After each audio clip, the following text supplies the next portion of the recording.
Hello everyone, আসসালামু আলাইকুম। আজকে আমি আপনাদের সাথে শেয়ার করব দাদির হাতে পুরনো দিনের গরুর মাংস রান্নার রেসিপি। সম্পূর্ণ ভিডিওটি দেখবেন, আই হোপ আপনাদের ভালো লাগবে। প্রথমে তেলের ভিতর পেঁয়াজ এবং মরিচ দিয়ে কিছুক্ষণ ভেজে নিল। এরপরে জিরা বাটা এবং রসুন বাটা দিয়ে ভালো করে কিছুক্ষণ ভেজে নিতে হবে। কিছুক্ষণ ভেজে নেওয়ার পর এর ভিতরে এবং ধুয়ে রাখা মাংসগুলো আস্তে আস্তে করে দিয়ে দিবে।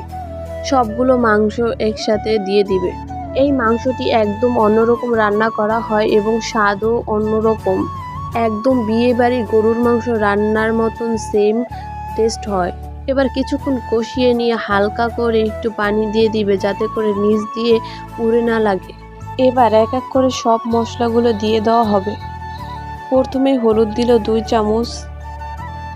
এরপরে এখন মরিচের গুঁড়ো দিয়ে নিবে 2 চামচ। দেন এখন একটু লবণ দিয়ে দিল পরিমাণ মতন। এরপরে একটু সরিষার তেল দিয়ে দিবে একদম অল্প করে পরিমাণ মতন। এরপরে কাঁচামরিচ দিয়ে দিল। দেন এখন আবার একটু মশলা দিয়ে দিল। এই মশলাটা অনেক পদের মশলা দিয়ে একসাথে ভেজে তারপর গুঁড়ি করা হয়েছে।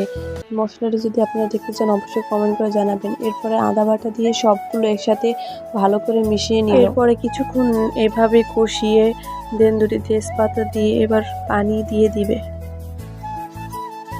পানি দেওয়ার পর কিছুক্ষণ জাল করে মাংসটা যখন সিদ্ধ হয়ে আসবে এবং ঘন হয়ে আসবে তখন নামিয়ে দিবে। একদম চুলার আঁচটি লো আছে থাকবে। এদিকে আবার মাংসটি প্রায় হয়ে আসলো। এরপরে একটি বাটিতে বেড়ে নিলাম। দেখুন মাংসের কি সুন্দর কালার এসেছে এবং কত সুন্দর হয়েছে রান্না করা।